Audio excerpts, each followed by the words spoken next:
حسرتیں امید کے سانچے میں ڈل جاتی ہیں، اب دل میں عزم نو لیے منزل کی جانب ہو رواں، ذہن میں جہد مسلسل کا تصور ہو اگر، خود بخود چھٹتی ہے کوکب یاس کی تاریکی۔ جناب طارق امام کوکب۔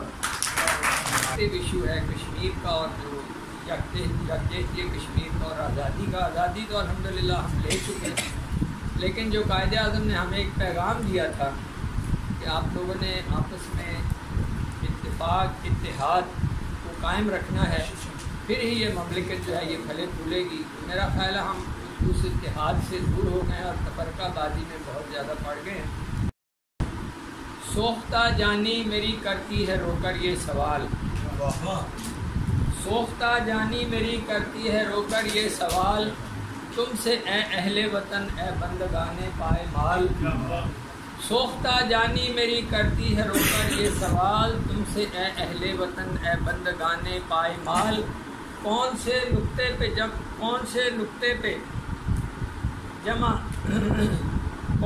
نقطے پہ دنیا میں جمع ہوتے ہیں لوگ، اتحاد باہمی کے بیج کو بوتے ہیں لوگ، کون سے نقطے پہ دنیا میں جمع ہوتے ہیں لوگ، اتحاد باہمی کے بیج کو بوتے ہیں لوگ، آ پڑے کوئی مصیبت ملک و ملت پر اگر، کانپ اٹھے جس سے دل اور پارا پارا ہو جگر، ایسی آفت ڈال دیتی ہے بنائے اتحاد، رہ نہیں جاتا کوئی چارہ سوائے اتحاد۔ اور اب تھوڑا ماضی میں چلیں۔ کون سی آفت سے ہیں اہل وطن نا آشنا، کون سی آفت سے ہے اہل وطن نا آشنا، اور ہے باقی ابھی کیا آرزوئے ابتلا، اور ہے باقی ابھی کیا آرزوئے ابتلا، سونے والوں غیرت ملی جگاتی ہے تمہیں، قصہ ماضی کا زخمی دل دکھاتی ہے تمہیں، وہ قیامت خیز گھڑیاں جب ہوئی تقسیم ہند،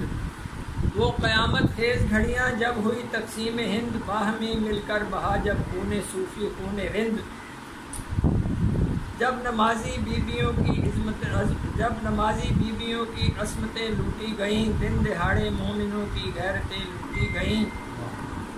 یاد ہے عصمت دری کا وہ زمانہ یاد ہے، ہندوؤں کی بربریت کا زمانہ یاد ہے، چھوڑ کر نکلے کروڑوں مومنی اپنا وطن، ہم نے دیکھی اپنی آنکھوں سے اجڑتی انجمن۔